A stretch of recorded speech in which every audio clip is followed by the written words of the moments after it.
안녕하세요. 30대 후반에 이혼에 성공한 평범한 여성이에요. 살면서 힘든 일 한번 겪지 않고 사는 사람이 어디 있겠어요? 저도 그렇게 생각하며 여태 살아왔거든요. 그런데 정말 견딜 수 없는 일 앞에서는 아무것도 필요 없더라고요. 그 어떤 긍정적인 생각도, 인내도요. 이런 생각을 하게 만든 건 바로 시부와 전 남편이었죠. 저는 평범한 직장인으로 남들보다 조금 더 아껴 쓰는 버릇이 있었어요. 부모님이 두 분 다 불필요한 소비를 좋아하지 않으셨고 항상 꼼꼼하게 가계부까지 적어서 관리하셨기 때문에 일을 보고 자랐죠. 그래서 부모님은 돈을 알뜰살뜰 모으셨고 노후 걱정 없이 잘 지내고 계시거든요. 아버지는 재테크도 잘 해놓으셔서 은퇴하시고도 전혀 걱정이 없으실 정도였죠. 그런데 시댁은 저희와 전혀 다른 상황이었어요. 시부는 은퇴하기 전까지 평범한 직장인이었는데 완전 기분파였거든요. 예전부터 그런 시부의 행동을 보며 불안해서 남편에게 말하기도 했죠. 여보, 아버님 돈을 너무 많이 쓰시는 것 같아. 당신이 적당히 쓰시라고 좀 말려야 하지 않을까? 오죽하면 며느리가 시부의 소비 습관에 대해서 이렇게 말했겠어요. 그런데 정말 다른 사람들에게 과시하기 위해 번 돈을 족족 다 쓰셨거든요. 괜찮아. 아버지도 다 생각이 있으시겠지. 아무 생각 없이 저렇게 돈 쓰시지는 않을 거야. 반면 남편은 불안하지도 않은지 항상 저를 위로하면서 이런 말을 했죠. 노후를 다 대비해 놓으셨을 거다. 괜찮을 거다. 아들이 그런 말을 하니 저야 믿을 수밖에요. 그런데 걱정은 시부가 은퇴를 하고서 더 커지기 시작했어요. 월급은 이제 더 이상 나오지 않는데 시부의 지출은 여전히 거대했거든요. 시부는 허언과 허세가 있었는데 부자처럼 돈을 쓰려고 했어요. 제일 어이가 없었던 건 외식을 할 때였어요. 시부가 한 달에 몇 번이나 외식을 하자고 하는데 그것도 항상 비싼 코스 요리집이나 장어, 참치횟집 이런 곳만 고르는 거예요. 물론 돈 없다고 그런 곳을 못 가는 건 아니죠. 그런데 그런 곳에 가서 하는 행동에 더 큰 문제가 있었거든요. 그런 고급 음식점은 서비스가 좋을 수밖에 없잖아요. 그런데 시부는 꼭 가게 직원들에게 돈을 쥐어주더라고요. 현금을 5만 원짜리를 턱턱 쥐어주고는 팁이라고 아가씨 참 잘해줘 주는 거라며 항상 그런 식으로 인심이 후한 척을 했거든요. 게다가 은퇴 후 식사비는 정작 우리가 내는데도 그런 식으로 직원들에게는 본인이 꼭 돈을 주며 주변 사람의 시선을 즐기곤 했어요. 돈이 많아 보여서 잠깐의 부러움이야 살 수도 있겠지만 그게 정상적인 일인가요? 우리 수준에 맞지 않는 일이라고 생각했어요. 한 달에 한 번 가서 즐기기도 어려운 곳에 매주 주말마다 가서 돈을 쓴다뇨. 게다가 나중에는 그 팁으로 주는 돈도 남편 주머니에서 나갔거든요. 그래서 하루는 시부에게 마음 단단히 먹고 말했죠. 아버님, 앞으로 이렇게 호화로운 음식점은 자주 못 올 것 같아요. 드시고 싶으신 게 있으면 집 근처 저렴한 맛집도 있으니 그쪽으로 모실게요. 시부가 장어를 먹고 싶다고 해서 단골 장어집에서 먹고 돌아오는 길이었어요.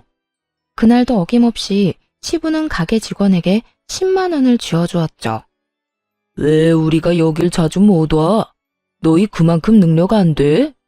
그런데 싼 집은 싼값 한다는 거 모르진 않지? 너희가 지금껏 여기서 맛있는 장어 먹을 수 있는 건 다 내 덕분이었잖아. 그러면 이제는 나도 너희 덕 볼 때도 됐지. 왜 너희 마음대로 가게를 바꾼다 만다야? 아버님, 저희도 좋은 곳 자주 오고 싶죠. 하지만 아버님 은퇴하시고 이제부터는 저희가 음식값 내야 하는데 이 사람도 그렇고 저도 그렇고 돈 펑펑 쓰면 쓸 만큼 모으지를 못해요. 앞으로 2세 계획까지 있는데 나중에 진짜 고생할 거예요. 최대한 이성적으로 말했지만 시부는 화만 냈어요. 야, 우리 아들이 돈 벌어서 우리한테 쓴다는데 네가 왜 옆에서 난리야? 너는 너희 집에나 잘해. 우리 집 일에 끼어들지 말고. 결혼했는데 내 집, 네 집이 어디 있어요. 양가 부모님 모두 평안하셔야 저희도 마음이 편하죠. 그리고 제가 이런 말하는 거 마음에 안 드실 수 있지만 지금 남편이 얼마나 급하면 저한테 돈을 빌려달라고 하겠어요? 그래서 너는 시아버지한테 돈 주는 게 그렇게 아깝디? 그래서 지금 여기 와서 이 난리 피우는 거야? 식사 잘하고 기분 좋게 나왔는데 땅바닥에 처박으려고? 아버님, 아무리 그렇게 말씀하셔도 저희는 더 이상 못 맞춰드려요. 남편 월급이 겨우 300만 원 정도 되는데 그 절반이 아버님 앞으로 나가고 있어요. 애 생각해서 미리 저축하는 건 꿈도 못 꾸고 있고요. 이렇게 여윳돈 없이 있다가 두 분 아프기라도 하면 어떻게 될 것 같으세요? 목돈이라도 필요하게 되면 진짜 난리 나는 거라고요. 한번 보세요. 남편 지출금의 절반이 아버님한테 든다는 거. 결국 월급 명세서와 지출비 내역을 들고 가서 확인까지 시켜드렸죠. 그렇게 하면 시부가 고민하는 척이라도 할 거라고 생각했는데 전혀 아니더군요. 시부는 도리어 더 화를 냈어요. 이딴 거 왜 보여줘? 자식이 부모한테 돈 쓰는 건 당연한 거지. 내가 돈 쓴 만큼 너희도 돈 쓰는 게 그렇게 아깝냐? 이래서 자식 키워봤자 헛수고라니까. 네, 그간 아버님 덕분에 비싸고 좋은 곳 많이 간 것도 사실이죠. 하지만 저희가 가고 싶다고 간 건 아니잖아요. 그리고 분명히 말씀드렸어요. 제발 소비를 좀 줄여달라고요. 이대로라면 아버님이 쓰시는 돈 저희가 고스란히 드려야 하잖아요. 그러니 걱정돼서 이런 말씀 드리는 거예요. 은퇴한 부모님께 자식들이 돈 쓰는 거 당연하다고 생각해요. 그런데 아버님은 딱히 필요 없는 곳에 돈을 낭비하시잖아요. 필요 없는 곳? 넌 내가 남들 접대하고 너희들하고 좋은 음식점에 오는 게 필요 없다고 생각하냐? 네, 근처 맛집만 가더라도 이렇게 비싸지는 않아요, 아버님. 그리고 오늘도 보세요. 모두가 아버님처럼 직원한테 돈 주는 거 아니에요. 우리나라가 팀 문화가 있는 것도 아니고요. 직원들이 우리한테만 눈에 띄게 더 잘해준 게 있나요? 그렇지도 않은데 아버님은 괜히 돈 쥐어주시고 그 사람이 고맙다고 하면 기분 좋아하시잖아요. 지금까지는 이야기하기 조심스러운 부분이라고 생각해서 참았지만 이제는 은퇴하셨으니까 저희 생각에 따라주시면 좋겠어요. 너는 그럼 팁 주는 게 아까워서 지금 나한테 이딴 소리나 하는 거냐? 나더러 질 떨어지는 가게나 가서 급 떨어지는 인간들하고 같이 식사하라고? 아버님, 같이 즐겁게 식사하는데 질이랑 급을 왜 나누시나요? 중요한 일이 있으시면 좋은 곳에 가실 수도 있죠. 그런데 아버님은 별일이 아니더라도 꼭 그런 곳에서 식사하고 돈을 내시잖아요. 보세요. 여기 남편 카드 명세서. 아버님이 쓰신 돈 메워놓느라 다른 곳에는 돈을 못 써요. 시부와의 대화는 다람쥐 쳇바퀴 돌듯 같은 자리에서 뱅뱅 돌기만 했습니다. 시부가 일할 때도 못마땅해서 남편에게 몇 번이나 얘기를 했었는데 은퇴 후에도 이렇게 돈을 쓰는 걸 보니 미치겠더라고요. 저 상태로 시부가 늙으면 그 돈을 부담해야 하는 건 다 우리잖아요. 게다가 자식이 많은 것도 아니고 아들 달랑 하나뿐인데 그 아들에게 모든 노후를 짊어지도록 만드는 시부가 전혀 이해가 안 됐어요. 그렇지만 아무리 말해도 기등으로도 듣지 않고 의견을 굽히지도 않더군요. 그래서 시부에게 최후의 방법을 쓰기로 마음먹었어요. 아버님, 이것까지는 말씀 안 드리려고 했는데 이 사람 지금 빚까지 지면서 아버님 돈 갚고 있어요. 무려 제 친정 아버지께요. 친정이라는 단어는 정말 말하고 싶지 않았어요. 생색 같은 거 내고 싶은 마음도 없었고 부담을 주고 싶은 것도 아니었어요. 그저 시부를 멈추게 하기 위해 약점을 건드려야겠다는 생각뿐이었죠. 그건 역시 저의 친정, 시부가 가장 싫어하는 단어였어요. 시부와 친정아버지는 같은 지역 출신으로 서로의 지인을 많이 알고 있었거든요. 결혼 전에도 건너 알 정도로 지인이었는데 결혼하면서 사돈이 된 거예요. 친정아버지는 동네에서도 소문난 알부자였고 시부도 그걸 알고 있었어요. 그렇지만 아버지도 저도 과소비나 낭비는 절대로 하지 않는 사람들이었어요. 그래도 돈을 써야 할 때는 아끼지 않고 쓰는 편이었죠. 시부는 그런 친정아버지에게 기묘한 열등감을 가지고 있는 게 틀림없었어요. 특히 이런 식으로 친정 도움을 받는 걸 정말 못 견뎌 했거든요. 결혼 후에 몇 번 친정 이야기를 했다가 시부가 정말 놀랄 만한 일을 해서 그 뒤로 친정 이야기를 시댁에서 일절 꺼내지 않았어요. 도대체 어떤 짓을 했냐고요? 친정아버지가 외제차를 사셨다고 하면 시부는 더 좋은 외제차를 샀고요. 친정아버지가 시부도 아는 지인에게 좋은 식사를 대접했다고 하면 시부는 무조건 그보다 더 비싼 곳에서 그 사람에게 식사를 대접하더라고요. 아무래도 계속해서 이러다가는 집안 뿌리 뽑겠다는 걱정이 들어서 그 뒤로는 절대 시부에게 친정아버지 얘기를 꺼내지 않았죠. 남편도 그런 상황을 알고 있었으니 걱정스럽게 말하더군요. 여보, 친정 얘기는 하지 않기로 했잖아. 다급하게 저를 말리는 남편에게 시부가 화를 버럭 냈어요. 야, 너는 차라리 대출을 받았어야지. 처갓집에서 돈을 왜 빌려다 써? 부끄럽지도 않아? 쪽팔리지도 않아? 너 능력 없는 놈이라고 여기저기 소문낼 일 있어? 아버지, 대출이자가 요새 얼마나 높은지 아세요? 그래요, 처갓집에서 돈 빌렸습니다. 5천만 원 차용증까지 써서 빌렸어요. 무이자로 편할 때 갚으라는데 그 좋은 조건 놔두고 왜 대출을 써요? 제가 돈 빌린 것도 다 아버지 때문인데. 그래서 지금 돈 적게 쓰시라고 말씀드리고 있는 거잖아요. 친정에서 돈을 빌리자고 말한 건 저였어요. 시부가 감당할 수 없을 정도로 돈을 계속 쓴다면 그 돈이 어디에서 나왔는지 알려줘서 혼쭐을 좀 내줄 생각이었죠. 하지만 남편과 제가 뭔 말을 해도 시부는 눈썹 하나 까딱 안 했어요. 그러니까 제발 돈 좀 아껴 쓰세요. 그리고 전에 드렸던 카드도 이제 못 쓰실 거예요. 유효기간 만료됐는데 재발급 안 할 생각이거든요. 그럼 내 용돈은 너희가 당연히 줘야지. 대신 매달 50만 원씩 드릴게요. 그런데 카드는 다시 못 드려요. 만약 쓰고 싶으시면 남편이 빌린 돈부터 저희 아버지랑 해결하고 나서 말씀하세요. 그 돈 온전히 아버님 때문에 빌린 거잖아요. 갚으라고 하진 않을 테니까 제발 앞으로 더 쓰지만 마세요. 그렇게 이야기하자 결국 시부가 꼬리를 내리더군요. 내가 왜 사돈이랑 돈 이야기를 해? 그것도 내 허락 없이 빌린 돈으로. 그건 너희가 알아서 해야지. 정말 더럽고 치사해서 이제 너희한테 돈 달라고 안 한다. 그러니까 앞으로 이런 선 넘는 말 나한테 하지 마라. 어디 며느리가 눈에 힘 빡 주고 시아버지를 쳐다보면서 지적질이야? 할 말이 크게 없었는지 시부가 마지막으로 투덜거리고는 집으로 돌아갔어요. 그 모습을 보면서 진짜 가슴을 쓸어내렸잖아요. 이렇게까지 했으니 좋아질 거라는 생각을 하면서요. 그런데 세상 일이 그리 만만한 게 아니더군요.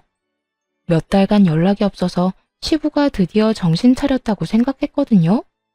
시부에게 놓은 따끔한 주사가 약발을 제대로 발휘하나 보다 했는데 그게 절대 아니었다는 걸 깨닫게 됐어요. 카드를 끊고 매달 용돈을 정해줬으니 안심한 제가 정말로 순진한 사람이었더라고요. 시부는 그 이후로도 수많은 지인들에게 돈을 펑펑 쓰고 돌아다녔어요. 예전보다 더 많이, 더 성대하게 말이죠. 그 소식을 어떻게 들었는 줄 아세요?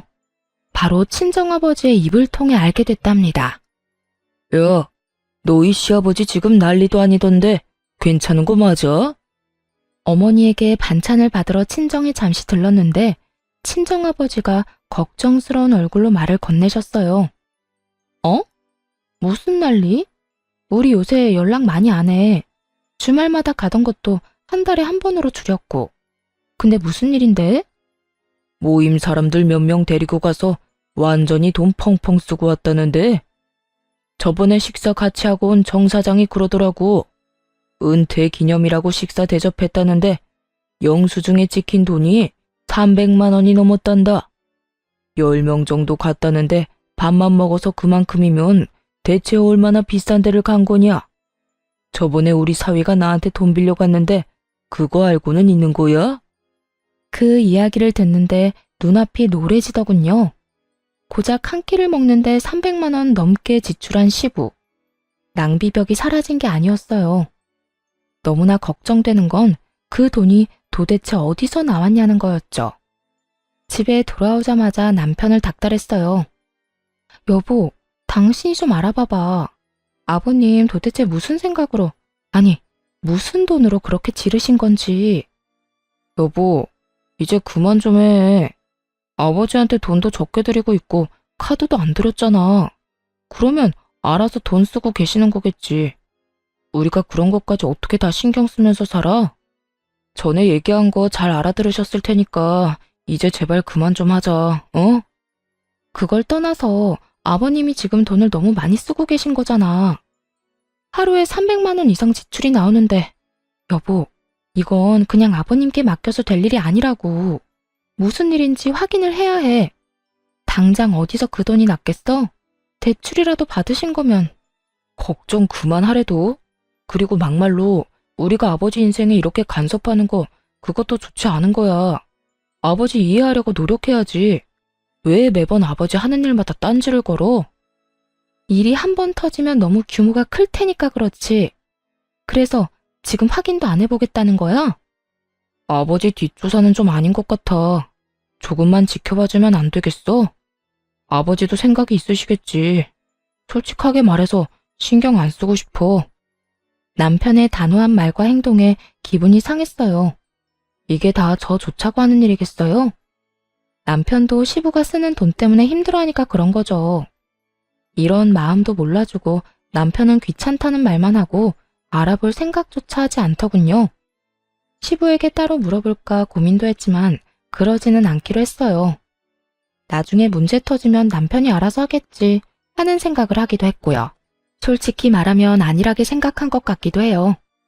그래, 알아서 해. 당신 집안일이니까 당신이 알아서 잘 해결하겠지? 나중에 일 터지고 나서 나한테 와서 뭐라고 하지 마. 알았어? 안 그럴 거야. 벌써 5천만 원이나 빌렸는데 내가 뭘 또 바랄 게 있겠어? 걱정하지 마. 다 알아서 할 거라니까.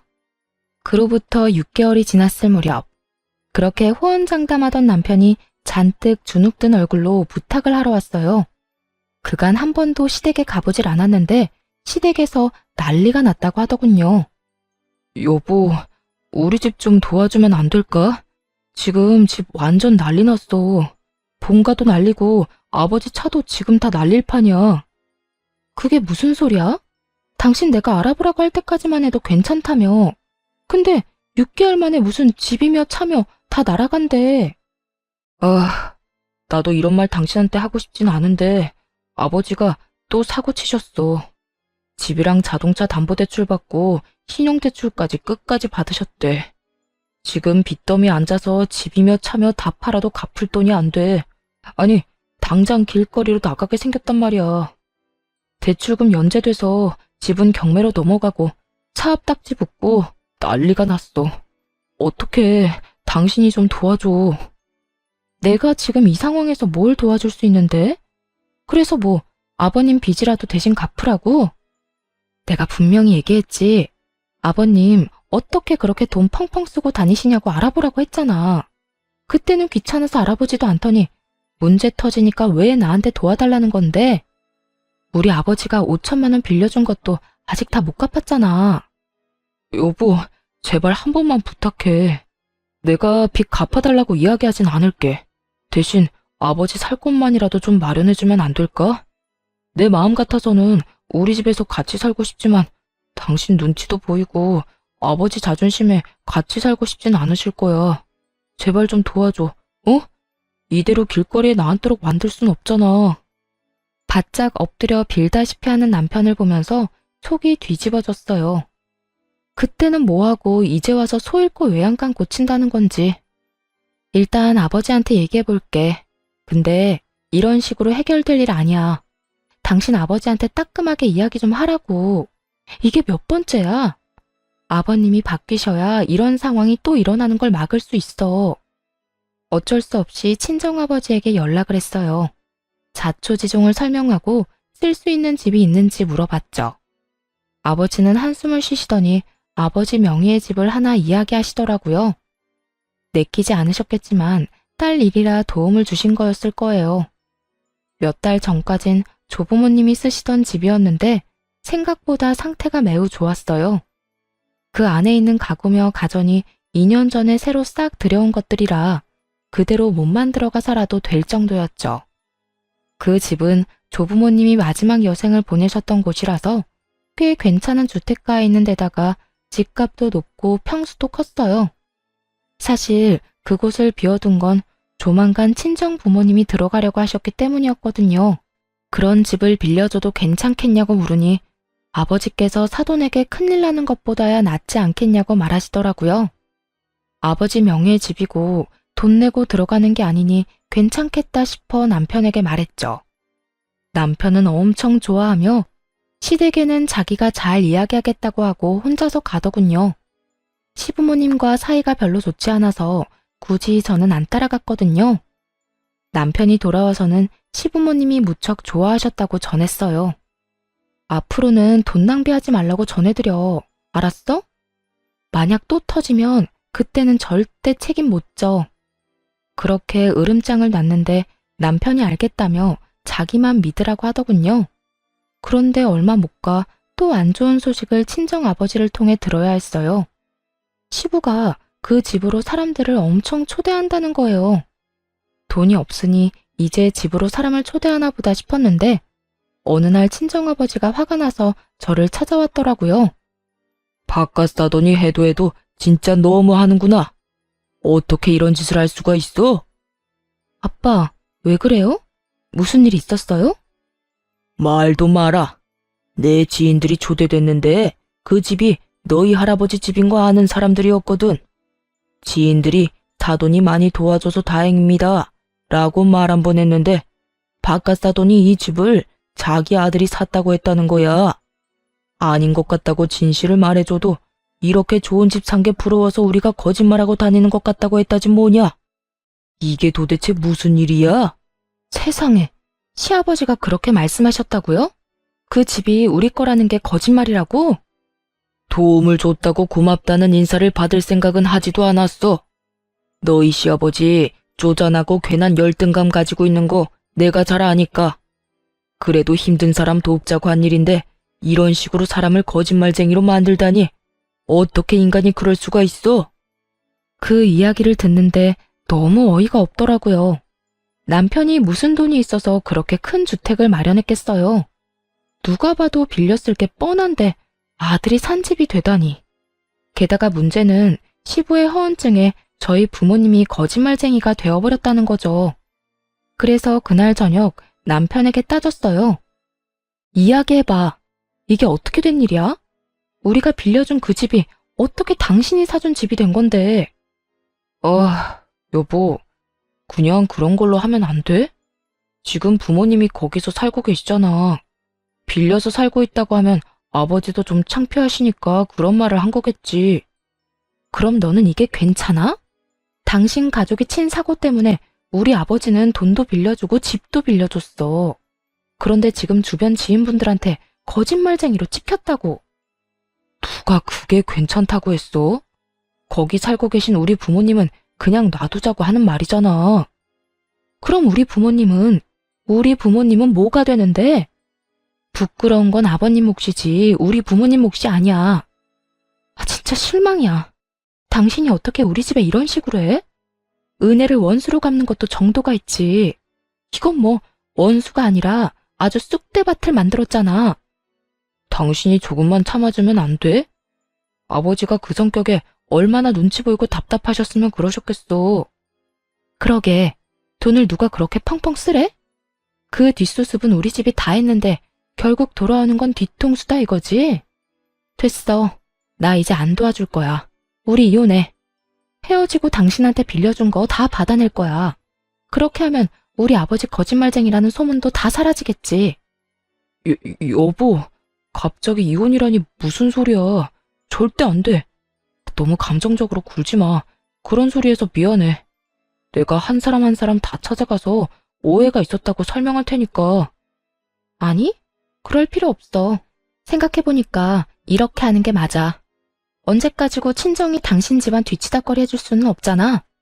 이제 그만하자. 여기까지 해. 그렇게 이혼하자고 했지만 역시나 남편은 받아들이지 않았어요. 이혼하게 되면 빌린 돈도 다 갚아야 했고 집도 다시 되돌려줘야 했으니까요. 하지만 이미 정이 확 떨어져 버린 걸 어쩌겠어요. 마음이 초조했는지 남편이 사정하고 비는데도 바로 소송 시작했어요. 당신이 아버님 사고 친 거 수습하면 합의 이혼 정도는 할게. 그런데 수습도 안 하면 합의는 절대 없을 거야. 그리고 이혼하고 나면 내가 그 집에서 살 테니까 당신 부모님한테 다른 집 구하시라고 전해줘. 여보, 진짜 이럴 거야? 왜 이렇게 사람이 냉정해? 날 이렇게 만든 건 당신 집안 사람들이야. 내 탓을 하지 말고 당신 아버지를 탓해. 난 뒤통수 치는 사람들하고 가족 못해.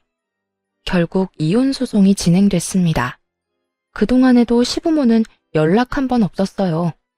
하긴 생각해보면 저와는 사적으로 연락한 적이 별로 없으니 그러려니 했죠. 곧 남이 될 며느리한테 뭐라 할 말이 있겠어요? 그런데 이혼 판결이 났는데도 시부모가 그 집에서 나갈 생각을 하지 않더군요. 전 남편은 연락을 받지도 않았고요.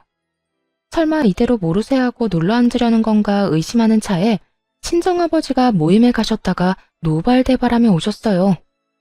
그 인간들 골 때리는 짓 계속하네. 이번에는 생일잔치 한다고 우리 집에 사람들 초대했단다. 세상에, 무슨 낯짝으로 그런 짓을 해? 나가라는데도 안 나가고. 오히려 그 말을 듣고 이번이 기회라고 생각했어요. 그래서 생일잔치에 초대되었다는 분들이 그 집에 갈 때 따라갔죠. 집 안으로 들어가니 난리도 아니더군요. 전 시부 생일이랍시고 온갖 치장을 해놓고 조부모님의 텃밭마저 헤집어놨더라고요. 그리고 그곳에서 연락도 받지 않던 전 남편과 마주했죠. 당신이 여긴 왜 왔어? 내가 못 올 곳 왔어? 여기 우리 아빠 집이잖아. 나가라고 그렇게 말했는데도 안 나가더니 남의 집에서 잔치까지 해? 당신이 내 연락 다 무시하길래 여기까지 왔다. 왜? 당장 짐 싸서 나가? 그러자 전 남편이 급히 다가오더니 손을 붙들고 내보내려고 하더군요. 그때 전 시부가 나타났어요. 이게 누구야? 거짓말쟁이들 아니야? 우리 아들이 나한테 사준 집을 자기들 집이라고 우긴 사람들. 난 자네 가족은 초대 안 했는데 왜 여기 왔어? 꼴값 떨려고 왔어? 왜? 우리가 이런 좋은 집에서 사니까 배가 아픈가 봐? 전 시부는 진실도 모르면서 엄청 세게 나오더군요. 많은 사람들이 보는 앞에서 저와 친정 부모님을 욕보이고 싶었나 봐요. 주변 사람들도 아주 흥미진진하게 바라보고 있었고요. 거짓말쟁이? 아직도 그딴 소리 하는 거야? 그럴 줄 알고 나도 그냥은 안 왔지. 이거나 확인하고 이야기하자고. 그따위 종이 쪼가리가 뭐라고? 부러우면 그냥 부럽다고 말해. 여전히 말이 전혀 통하지 않더군요. 결국 친정아버지께서 경찰에 신고했어요. 예, 지금 제 집에서 사돈 양반들이 안 나갑니다. 딸이 이혼 전에 시댁에 잠깐 빌려준 집인데 나가라고 해도 안 나가네요. 전 시부는 그 모습을 보더니 그제야 의심이 든 모양이더군요. 급히 친정아버지 손에 들린 종이를 낚아챘어요. 그 종이가 뭐였냐고요? 이 집 주소로 된 등기부 등본이었죠. 거기엔 당연히 친정아버지 이름이 적혀 있었고요. 이거 거짓말이지? 야, 아들, 왜 이 집이 이 인간 집이야? 아버지, 제가 좀 이따 말씀드릴게요. 우선 사람들부터. 이게 다 뭐냐고 묻잖아. 너 설마 이 인간들 집 빌려온 거야? 너 나한테는 돈 주고 빌렸다며? 설마 거짓말한 거야? 제대로 말해보라고 이 자식아. 아버지가 먼저 잘못하신 거잖아요. 처갓집에 열등감 갖고 계신 거 뻔히 아는데 어떻게 진실을 말씀드리겠어요? 그랬으면 여기 들어와서 살 수나 있었겠어요? 뭐? 이 자식이? 저도 이 집을 그냥 빌려온 줄 아세요? 자존심 다 팽개치고 마누라 앞에서 바짝 엎드려서 빌었다고요. 그리고 제가 언제 이 집 사드렸어요? 처음에 분명히 빌렸다고 말했어요. 그걸 사람들한테 멋대로 아들이 사준 집이라고 말하고 다닌 건 아버지고요. 전 남편의 폭탄 발언에 주변에 있던 사람들이 모두 쑥덕거렸어요. 그럼 이 집이 진짜 자기 집이 아니었던 거야? 사람들한테는 자기 아들이 사준 집이라고 그렇게 자랑을 하더니 아무리 허풍이 세도 그렇지 거짓말을 하면 쓰나? 게다가 진짜 집주인을 거짓말쟁이로 모함한 거지? 최악이다. 그런데 차압딱지랑 경매는 또 뭐야? 우리한테는 집 팔고 새 집에 이사 왔다고 하지 않았어? 우리한테도 거짓말한 거지 뭐. 허풍쟁이가 거짓말 하루 이틀 하나? 자식만 불쌍하네. 아버지 때문에 처가에 빚도 지고 이혼까지 하게 됐으니. 사람들의 목소리가 커질수록 전 시부와 전 남편의 싸움도 더 격해졌어요. 제발 이제 그만 좀 하시라고요. 입만 열면 거짓말인데 제가 불쌍하지도 않으세요? 저 이제 돈 한 푼도 없이 살아요. 왜 넌 능력이 그것밖에 안 돼? 아들이 아버지 부양하는 게 당연한 건데. 그리고 처음부터 이 집이 저 인간들 집인 거 알았으면 나도 여기 안 들어왔어. 아버지를 돕지 말 걸 그랬어요. 거리에 나앉아서 구걸을 하든 말든 신경 쓰지 말았어야 했다고요. 당신 같은 작자도 아버지라고. 내가 미친놈이지. 와이프가 경고했을 때 알아듣고 연을 끊었어야 하는데. 너 말 다 했냐? 이런 싸가지 없는 놈이. 왜요? 한 대 치시게요? 쳐요 쳐. 한 대 맞고 영 끊읍시다. 나도 이제 아버지 대접 안 할 테니까 아버지도 나한테 자식 노릇 바라지 마세요. 두 사람이 옥신각신하는 모습에 지인들 모두 두 사람을 욕하며 떠나갔어요. 어느새 텅 빈 마당에는 친정 식구와 전 남편 식구만 남았죠. 전 시부가 한숨을 푹 내쉬며 한탄하더군요. 내가 이제 사람들 얼굴을 어떻게 봐? 너랑 네 와이프가 다 망쳤다. 너는 며느리란 애가 꼭 이렇게까지 해야 했어? 우리가 남도 아니고 가족인데. 그 이야기를 듣는데 어이가 없더군요. 가만 보니 전 남편이 이혼 이야기도 안 꺼낸 것 같았어요. 죄송한데 저희 이제 남이에요. 저 남편이랑 이혼했거든요. 그래서 이 집 제가 들어와서 살려고 나가시라고 한 거고요. 전 남편이 연락을 하도 안 받아서 직접 왔으니 그렇게 하시고 돌려주세요. 이미 이혼했다는 말을 듣자마자 시부가 깜짝 놀라더군요. 솔직히 전 시부가 아무렇지 않게 여길 줄 알았거든요. 처음에 지출 좀 줄이시라고 바른말 좀 했다고 싸우고 나서 그 뒤로는 명절에도 한번 가보지 않았으니까요. 시댁에서도 굳이 저를 찾지 않았고요. 그런데 전 시부는 많이 놀란 것 같았어요. 뭐? 야 이놈아, 너는 왜 이 중요한 이야기를 안 했어? 너 얼마 전부터 여기 들어와서 살던 게 별것 때문이 아니라 이혼해서 그런 거였어? 그럼 빌린 돈은, 이 집은, 내가 쓴 돈들은 어떻게 갚을 거야? 역시나 걱정하는 이유가 돈 때문이었더라고요. 얼마나 많이 썼는지 본인이 잘 알 테니까요. 그런 어이없는 전 시부의 말에 전 남편이 더 열받았는지 소리치더군요. 이게 다 아버지 때문이잖아요. 아버지가 사고치는 바람에 와이프가 열받아서 이혼하자고 한 건데 저 진짜 돈 한 푼도 없거든요. 그러자 전 시부가 무너지듯 저한테 다가와 말했어요. 아가, 제발 우리 좀 살려다오. 이 집에서 나가면 우리 갈 곳이 없어. 제발 부탁이다. 조금만이라도 더 살게 해주면 안 되겠니? 벌써 몇 달 동안 기다렸거든요. 이미 이혼 소송하면서 그 집에서 나오시라고 말했는데 전 남편이 안 전했나 보네요. 근데 그게 제 잘못은 아니잖아요. 제가 아버지 집 놔두고 다른 데서 살 필요도 없죠. 지금 돈도 없는데. 그래도 우리가 봐온 정이 있는데 이렇게 한 번만 더 부탁할게. 응? 이대로 길거리에서 구걸이라도 하라는 말이냐? 어떻게 돈이 좀 모일 때까지만이라도 봐주면 안 되겠어? 처음으로 전 시부가 애원했지만 단호하게 퇴거 명령 소송을 해서 내보냈어요. 그리고 그 집에는 제가 들어가게 됐죠. 전 남편은 신혼집을 팔아치워서 저에게 재산 분할과 위자료를 주었고 친정아버지에게 빌린 돈을 모두 갚았어요. 그리고 조금 남은 돈으로 그 사이에 생긴 전 시부 빚을 또 갚았다고 하더군요. 친정아버지 집에서 쫓겨나서는 돈이 없어서 월세를 구하며 살고 있다고 했고요. 정말 웃긴 건 이 난리통을 겪고도 전 시부의 허세병은 고쳐지지 않은 건지 무조건 좋은 곳으로 집을 구해야 한다며 전 남편을 괴롭혔다는 거예요. 그래서 결국에는 전 남편이 한밤중에 몰래 부모님 놔두고 도망갔다고 하더군요. 그 이야기 듣고 얼마나 웃었는지 몰라요. 친정아버지 말로는 전 시부가 모임 사람들에게 돈을 빌리고 있대요.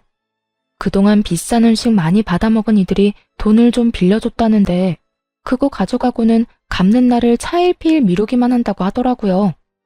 게다가 월세도 제대로 못 내서 매번 쫓겨난다고 하니 여전히 반성은 안 하나 봐요. 그런데 이혼하고 몇 달이나 지나서 전 시부모가 연락을 해왔어요. 중요하게 할 말이 있다며 만나자길래 혹시 몰라 친정아버지도 함께 모시고 갔죠. 무슨 이야기를 하는지 들어보니 가관도 아니더군요. 네 결혼 반지 우리들이 준 돈으로 맞췄으니 그거는 돌려줘야 하지 않니? 한 1,000만 원은 들여서 해준 건데 이혼한 마당에 당연히 돌려줘야지. 우리가 여태 그걸 잊고 있다가 이제 와서 생각나서 연락한 거야. 웃음이 나더군요. 그게 언제적 일인지 침착하게 두 사람에게 말해주었죠. 그 귀금속들 지금 저한테 없어요. 두 분 아드님이 아버님 빚 갚는 데 쓸 거라고 다 되팔았으니까요. 그러자 전 시부의 얼굴이 확 일그러지더군요. 조금이라도 돈을 마련할 수 있을 거라는 즐거운 마음으로 찾아온 것 같은데 이미 팔아버렸다고 하니 당황한 듯 했어요. 거짓말이지? 그걸 왜 팔아? 결혼 반지인데. 우리 아들 지금 여기 없다고 거짓말하는 거면 어디다 팔았는지도 알아요. 그 사람이랑 제가 직접 가서 같이 팔았거든요. 확인하고 싶으시면 말씀드리는 금은방 가서 확인해 보세요. 판매금은 모조리 남편 계좌로 들어갔으니 그것도 확인하시고요. 애꿎은 데서 찾지 마시고 아들한테 달라고 하시지. 그런데 그 사람 어디 갔나 보네요? 그래도 부모라고 책임은 질 줄 알았더니 제 말에 전 시부가 버럭 화를 내더군요. 자식이 왜 말도 없이 떠났는지는 생각해 보지도 않고 그저 신세 한탄만 하는 거 보니 여전한 것 같더라고요. 그 인간 같지도 않은 놈이 우리 버리고 갔어. 이렇게 될 줄 알고 그것도 다 팔고 간 게 틀림없어. 아니, 어떻게 자식 새끼가 부모를 책임도 안 지고 도망이 나가? 이게 말이 되냐? 자식 욕할 거 하나도 없어. 이건 다 자네 잘못이지 않은가? 얼마나 자식 속을 썩였으면 여태까지 참던 자식이 이제 와 도망을 가? 자식이 왜 도망갔는지 몰라서 지금 이래? 어세도 병은 병이야. 이러니 자식이 못 견디고 치를 떨며 떨어져 나간 거지. 정신 좀 차려. 언제까지 이렇게 살 거야? 친정아버지의 따끔한 말에 전 시부는 아무 말도 못하더군요. 이미 아들은 부모를 버리고 떠났고 아무것도 없이 남겨뒀잖아요. 자기 무덤 자기가 팠으니 할 말 없을 수밖에요. 결국 전 시부는 친정아버지와 대화 후 본전도 못 찾고 쫓겨나 버렸죠. 그 뒤로 두 사람이 어떻게 사는지 듣지도 못했어요. 전 남편은 전 남편대로 아무것도 없이 어디서 새로운 시작을 하는지 듣지도 못했고요. 그렇게 저와의 인연은 확실하게 끊어졌어요. 사실 허세가 나쁘다고만 생각하진 않아요. 그렇지만 너무 과도하거나 분수에 맞지 않은 소비는 본인의 목줄만 죄일 뿐이에요. 가끔씩 낭비를 하고 싶을 때마다 전 시부를 떠올리며 아껴 써야겠다는 생각을 해요. 그러면 절대 그렇게 되지 말아야지 다시 한번 스스로를 점검하게 된답니다. 긴 글 읽어주셔서 감사합니다. 모두들 행복한 하루 되세요.